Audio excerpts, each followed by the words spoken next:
CIC-an, jumpa lagi di CIC Podcast, chill, inspiring, and comprehensive podcast hanya di CIC Podcast. Kembali lagi dengan saya Firdri Kartika di segmen Alumni CIC. Pada episode ini kita spesial banget kedatangan seorang alumni Universitas Catur Insan Cendekia, dan alumni ini sudah memiliki PH atau studio film. Wah, kalau bahas-bahas film sudah pasti ya dia dari Prodi Desain Komunikasi Visual. Dan dia bersama teman-temannya sudah memproduksi beberapa film pendek, dan salah satu karya film pendeknya itu sudah banyak mendapatkan penghargaan. Dan judul filmnya itu Berdoa Mulai. Selain itu, dia juga pernah menjadi ketua Hima DKV. Kira-kira siapa ya tamu pada episode hari ini? Oke, sahabat CIC-an, apakah bisa menebak? Oke, tanpa basa-basi langsung aja ya. Please welcome Raffi Muhammad. Wah, pasti sahabat CIC-an di sini sudah nggak asing ya dengan sosok Raffi. Oke, Raffi apa kabar? Kabar baik, alhamdulillah. Miss Fiar gimana? Alhamdulillah, baik. Oke, Raffi itu lulusan Prodi DKV tahun berapa ya? Tahun 2022. Oh, tahun 2022. Tahun lalu berarti ya. Oke, sekarang bisa dijelaskan nggak Raffi kesibukannya apa sih? Kesibukannya sekarang sama teman-teman ya bikin film. Oke. Produksi iklan. Oke. Ya, foto, audiovisual lah gitu. Oh, oke. Tadi katanya Raffi itu punya production house, itu berarti Raffi sama teman-teman meng-create itu ya? Oke, baik. Oke. Boleh tahu nggak namanya apa? Namanya The Gradient Studio. The Gradient Studio. Oke. Boleh dijelaskan nggak secara singkat The Gradient itu berfokus pada apa aja sih? The Gradients mungkin aku cerita sedikit soal latar belakang kali ya. Oh iya. The Gradient Studio tuh sebenarnya udah lama, mulai dari komunitas gitu. Oh, oke. Jadi dari awal aku SMA juga udah ada sebetulnya komunitas yang awalnya tuh komunitas desain sebetulnya. Cuman makin kesini makin kayaknya kalau desain terlalu terlalu gitu aja gitu. Terlalu, sedangkan kita juga pengennya ada hal-hal yang baru gitu, kayak bikin film, bikin video gitu. Akhirnya bikin komunitas audiovisual awalnya sama film. Sampai pada akhirnya mungkin ada beberapa teman-teman yang satu visi, akhirnya kita coba untuk komit bareng-bareng bikin gimana kalau kita bikin PH sendiri gitu. Akhirnya terbentuklah The Gradient Studio. Oke, lokasinya di mana tuh, Vi? Lokasinya, studionya sendiri lokasinya ada di Jamblang sih. Oh, di Jamblang. Oh, Jamblang, Kabupaten Cirebon ya? Kabupaten Cirebon. Oke, di awal kita udah spill sedikit ya, kalau misalnya memang The Gradients itu sendiri memproduksi film gitu kan. Dan salah satu film pendek yang udah kamu buat itu mendapatkan banyak penghargaan gitu ya. Dan judulnya itu apa? Berdoa Mulai. Bisa diceritain sedikit nggak sih ke kita itu filmnya itu menceritakan tentang apa dan apa yang ingin kamu sampaikan di film tersebut? Film Berdoa Mulai. Sebenarnya film Berdoa Mulai itu bentuk gagasan ide dari sutradara aku di The Gradients, ada namanya temanku Tanzil Al-Azizi, salah satu penulis juga di The Gradients. Awalnya tuh sebenarnya nggak ada awalnya sih, lebih ke emang kita tuh punya bentuk fermentasi dari ide-ide yang udah lama baru bisa dikembangin gitu. Jadi emang misalnya kita punya ide sekarang contohnya, nah kita fermentasiin dulu tuh sampai pada akhirnya timingnya pas, risetnya jelas, datanya jelas, baru kita eksekusi. Nah sebenarnya kalau ngomongin Berdoa Mulai itu tuh hal yang paling sederhana yang kita kerjakan sebetulnya sama teman-teman. Karena isu itu tuh relate dan dekat sama kita sebetulnya gitu. Itu tuh film tentang bentuk toleransi sih, toleransi umat beragama gitu. Gimana cara habitnya umat Kristiani di di tengah-tengah umat Muslim gitu. Kegiatan mereka sehari-hari seperti apa, kalau sekolah gimana, kalau belajar gimana, kalau makan gimana, kayak gitu sih. Sebenarnya itu hal yang sederhana sih, dekat sama kita, cuman kadang kita nggak notice aja. Iya, oke. Dan film ini mendapatkan banyak penghargaan ya katanya. Boleh dijelaskan di kita nih ke Sobat CIC, penghargaan apa aja sih yang didapat nih? Penghargaan apa aja ya?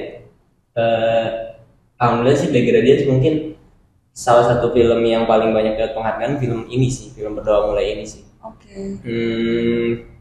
Penghargaan yang paling baru sih official selection dari Jogja Netpack sih. Oh gitu. International Movie, terus juga Oke. UC Fest, terus ada Mini Kino, terus ada beberapa festival lokal juga gitu. Itu sih main. Oke. Nah, apa sih sebenarnya yang perlu ditonjolkan dari sebuah film pendek agar menjadi spotlight dan mendapatkan banyak perhatian dari khalayak umum? Kalau Degradien sendiri kalau bikin film sebetulnya nggak ada nggak ada spesifikasi khusus sih untuk bikin film. Cuman kita tuh lebih ke sering-sering cari tahu tentang festival apa nih yang paling dekat di tahun ini dan festival apa yang sekiranya kita mau masukin gitu. Nah itu kan beberapa rata-rata festival film tuh ada ada tema, ada kualifikasi khusus lah buat masuk gitu. Nah paling itu sih Degradien tuh kita coba untuk bikin isu yang paling sederhana yang dekat sama kita dulu gitu, yang sekiranya orang tuh belum tentu mikirin itu gitu. Itu sih sebenarnya. Iya. Kalau durasinya sendiri film pendek itu berapa menit ya? Kalau untuk Berdoa Mulai itu berapa ya? 10-15 menit. Di 12 menit, 13 menit. Iya, Sobat ICIC, tadi kita bahas karya fenomenal dari Raffi ya. Dan sekarang kita mau flashback nih ke masa perkuliahan Raffi gitu kan. Raffi itu kan alumni UCIC dari Prodi DKV ya. Sebenarnya apa sih yang memotivasi Raffi untuk tertarik masuk ke jurusan itu? Dan apalagi DKV itu satu-satunya itu hanya ada di UCIC di Cirebon.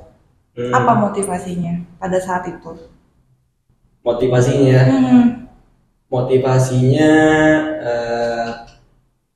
dulu tuh lebih ke pengen nyari tahu lebih dalam soal desain sebetulnya.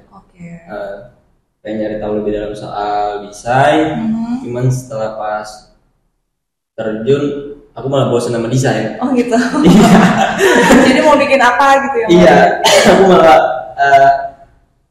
bosan sama desain sebetulnya sejujurnya. Cuman akhirnya coba untuk menarik tahu visual lain lah, bentuk-bentuk lain dari seni digital gitu. Makanya coba untuk fokus kayaknya video menarik, kayaknya film menarik gitu loh. Oke, jadi sekarang kamu fokus ke film aja gitu ya. Oke, nah coba Raffi deskripsikan Prodi DKV atau mahasiswa DKV hanya dalam 3 kata. Yang pertama 3 kata? Iya, 3 kata. Rame. Oke. Terus? Hitam. Oke. Sama satu lagi? Terus apa ya? Menyenangkan. Oke, rame, hitam dan menyenangkan. Oke, apakah itu menggambarkan sosok kamu juga? Bisa dijelaskan nggak ramenya kenapa, kamu bilang hitamnya kenapa, sama satu lagi tadi menyenangkan?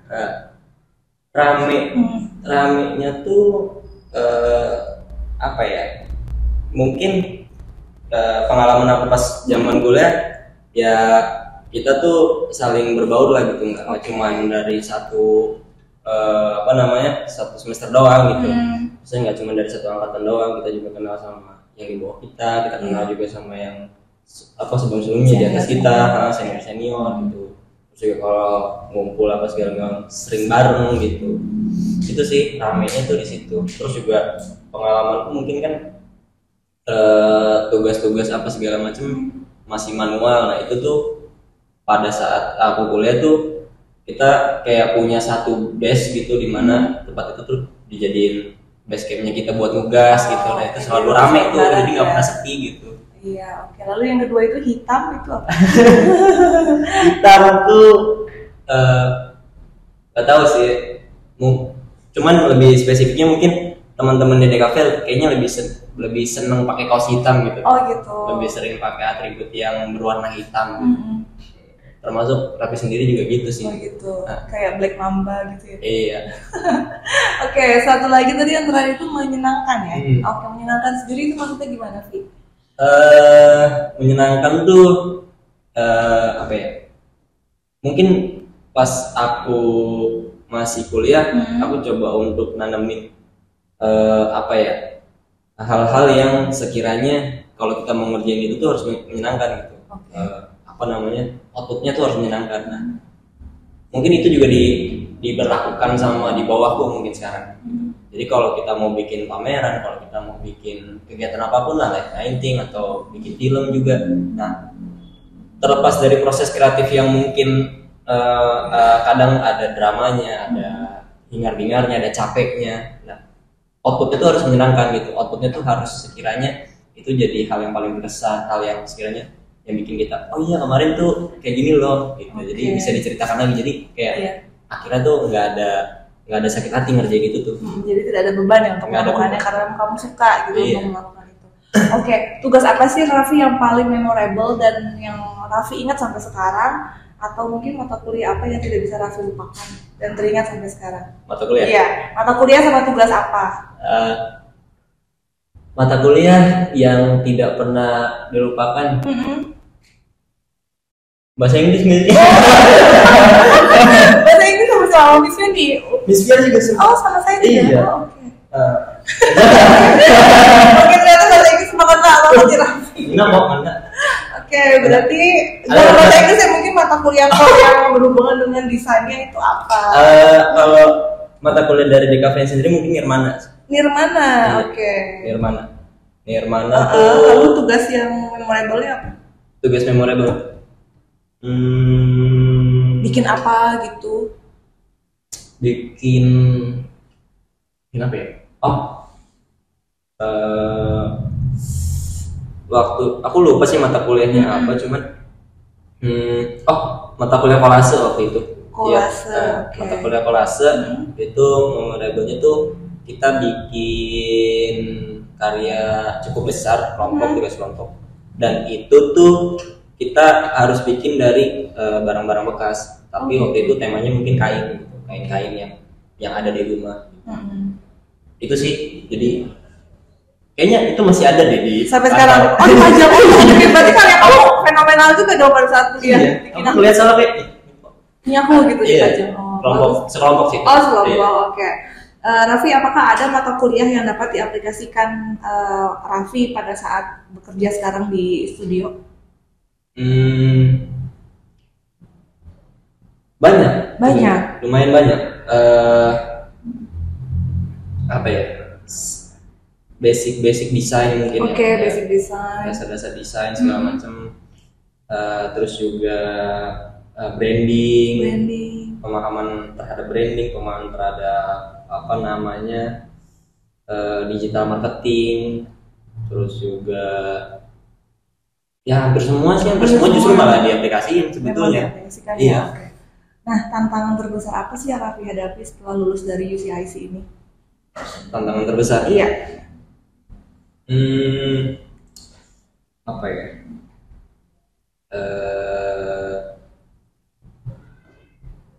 Struggle apa ya? Enggak ada struggle juga sih, maksudnya lebih ke arah karena ini bentuknya usaha bersama, mungkin lebih ke seberapa kuat komit kami bersama dan konsisten, mungkin itu sih yang paling berat. Konsistensi kali ya, karena gitu. Kalian itu kan mengerjakan ini bareng-bareng gitu kan, jadi bagaimana ini bisa long last sampai ke depannya gitu kan. Karena kadang kita juga punya target gitu, dalam setahun pengennya bikin 2 film atau bikin 3 film. Kadang justru malah tahun ini pengen banget ya 3 film karena ada ini gitu. Ternyata cuma kesapainya 2 gitu, atau cuma kesapainya 1 gitu. Walaupun sebenarnya nggak sesuai target, cuman kadang jadi pikiran sebetulnya. Karena pengennya soalnya kalau cuma 1 film tuh sayang banget gitu. Kayak bosen gitu, setahun cuma 1 gitu. Ya udah gitu, kayak nggak menarik gitu. Kalau misalkan dalam setahun kita punya 3, punya 4, kita banyak hal-hal yang bisa kita sharing, sekaligus mungkin festivalnya makin banyak yang bisa diikuti. Oke, nah bisa dibilang ini kan Raffi salah seorang movie maker ya. Oke, apakah Raffi bisa membagikan pengalaman hidupnya sebagai movie maker kepada sobat DCIC ini? Pengalaman hidup? Iya, pengalaman hidup kamu sebagai movie maker. Oke. Pengalaman hidup sebagai movie maker mungkin bikin film tuh capek sebetulnya, nggak enak. Pas syutingnya itu tuh sebetulnya nggak enak, cuman hasilnya tuh enak gitu, tergantung proses kreatif kita, tergantung kerjasama kita, karena kan bikin film kan as a team ya, maksudnya kita harus komunikasi sama ini apa segala macam, jadi komunikasi harus berjalan dengan baik, pemahaman kita satu sama lain harus berjalan dengan baik. Mungkin pengalaman aku secara pribadi tuh lebih ke gimana caranya kita memvisualisasikan naskah dalam wujud film gitu, dalam wujud nyata gitu. Itu sih lebih ke gimana caranya imajinasi kita main di situ, karena kan di film kan departemennya banyak, nggak cuma satu sutradara ataupun naskah mungkin yang udah buat ide ceritanya, coba dilempar ke tiap departemennya. Setiap departemennya coba mengaplikasiin itu tuh apa yang jadi visinya sutradara, apa yang jadi visinya departemen juga. Makanya mungkin secara pengalaman itu lebih lebih coba gimana caranya kita meng-create itu gitu, meng-create terus memvisualisasikan tulisan-tulisan itu sampai akhirnya sesuai sama visinya sutradara gitu. Bisa diaplikasikan dengan baik ya. Oke, apa aja sih Raffi yang perlu disiapkan dan diperhatikan untuk menjadi seorang movie maker ini? Misalnya sobat DCIC di sini mau jadi someday mau jadi movie maker, kamu bisa kasih tips sama triknya nggak? Apa aja sih yang harus? Tips and trick. Apa aja sih yang harus dilakukan gitu? Apa aja yang harus dilakukan? Perbanyak nonton film. Iya. Perbanyak nonton film, coba untuk cari beberapa referensi soal ide cerita, soal soal kreatifnya juga, kreatif secara visual mungkin, teknik pengambilan gambarnya, kenapa kok bisa kayak gitu, terus juga coba coba mulai bedah film sendiri gitu, kayak misalkan kita nonton Upin Ipin gitu, Upin Ipin tuh kita bedah gitu di episode itu. Sebenarnya tuh Susanti tuh mau kemana sih gitu, dia tuh mau balik ke Indonesia gitu misalkan, secara gampangnya gitu. Jadi coba untuk dibedah sendiri lah di ide ceritanya, terus juga misalkan di departemen kamera mungkin dari segi sinematografinya, di departemen lighting tata cahayanya kok bisa begitu, kenapa kok warnanya dia merah ya gitu. Mungkin ini coba si sutradara coba untuk menggambarkan kesan yang dramatis, agak-agak emosional. Nah, hal-hal itu yang coba dipelajari sendiri gitu. Sama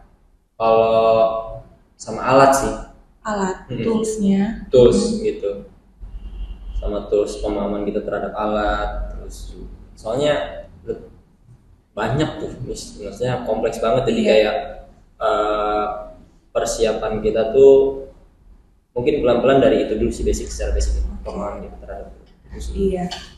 Oke, Raffi, apakah ada tren terbaru atau perkembangan di dunia desain dan dunia perfilman yang dapat Raffi bagikan ke sobat DCIC ini? Dalam dunia perfilman? Iya. Tren terbaru? Aku nggak tahu sih, ini menurut aku ya. Kayaknya sekarang itu trennya lagi balik lagi ke zaman dulu. Jadi banyak film-film yang pakai dialog zaman dulu. Gitu. Kayak Bung. Iya Bung. Bung, aku tidak tahu gitu. Jadi bahasa-bahasa baku. Lebih baku. Iya, bahasa-bahasa baku zaman dulu. Dan kayaknya itu sih yang aku lihat tren film, beberapa film-film yang lagi naik series apa segala macam, hampir rata-rata tuh ngambil cerita mundur rata-rata. Nah, kalau berhubungan dengan dunia desain ya, bagaimana sih cara menjaga kreativitas agar selalu ada gitu pada diri kita dan berkembang terus gitu ya seiring berjalannya waktu. Desain. Apa ya? Mungkin sama sih. Kalau aku mungkin mindsetnya tuh di referensi tuh. Jadi kalau misalkan kita mau bikin sesuatu tanpa referensi tuh kayak buntu tuh. Iya. Nggak ada guide-nya gimana? Nggak ada role modelnya gitu. Nggak ada. Kita mau kayak gimana sih sebenarnya gitu. Karena kan kalau ngomongin realistis sekarang originalitas mah nggak ada gitu, masih amati tiru modifikasi selalu kan kayak gitu. Mungkin anak-anak di kafe pasti ATM gitu kan. Iya pokoknya ATM udah nggak apa-apa, yang penting ada modifikasi sedikit, ada cirinya kita sedikit dikasih di situ gitu. Oke, nah apa sih yang harus kita lakukan kalau misalnya nih Raffi lagi nggak mood dalam berkreasi, pasti ada kan titik jenuh, titik bosan dalam bekerja. Nah itu biasanya Raffi tuh melakukan apa? Nonton apa? Paling nonton film. Pasti sih nonton film, terus dengerin musik. Oke, relax dulu ya. Iya. Take our time dulu. Gitu kan. Pasti itu sih. Nanti setelah itu, moodnya kembali lagi. Iya. Terus karena karena kita like, misalkan aku mungkin karena sering bikin film gitu kan. Dengan aku lagi pas bosen kerja atau bosen pengen bikin film, ketika proses bosennya itu aku pakai buat tetap nonton film, akhirnya aku mungkin dapat ide-ide baru gitu. Justru malah ketika kita udah nemu benang merahnya kayak ya bikin nih besok gitu. Jadi moodnya langsung naik lagi gitu ya. Jadi kadang ide-ide yang kreatif tuh kepikirannya tuh pada saat kamu lagi relax gitu ya, lagi nonton film, dengerin musik. Kadang tuh nggak sengaja justru malah. Sebetulnya juga kalau kita balik lagi ke film Berdoa Mulai lagi, itu tuh hal yang tidak kita sengaja gitu. Kamu punya nggak sih film favorit kamu apa? Untuk dari Degradians? Iya. Film favorit Degradians tuh kayaknya Berdoa Mulai. Oh enggak, maksudnya film favorit kamu gitu, yang sangat inspiratif gitu tuh. Sangat inspiratif. Iya.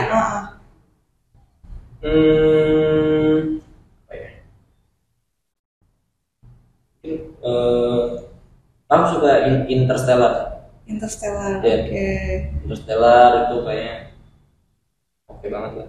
Oke nih Raffi, closing question ya, pertanyaan penutup nih. Menurut Raffi, bagaimana sih Raffi melihat masa depan profesi di bidang desain khususnya di sektor DKV?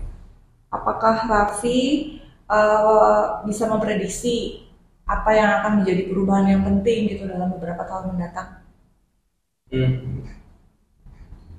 Menurutku sih semakin kesini semakin dibutuhkan sih. Semakin kesini semakin dibutuhkan gitu ya. Semakin kesini semakin dibutuhkan. Kebutuhan digital kreatif tuh makin gencar karena setiap perusahaan pasti butuh. Dan banyak juga lahan-lahannya gitu ya, bukan hanya tentang film gitu kan ya. Nah apa sih yang ingin Raffi bagikan kepada sobat UCIC ini yang sedang menjalani ilmu desain, khususnya prodi DKV, dan mungkin juga untuk orang-orang yang mempertimbangkan prodi DKV dalam pilihan karirnya di masa depan? Ini yang pertama, perbanyak referensi. Kedua, perbanyak referensi,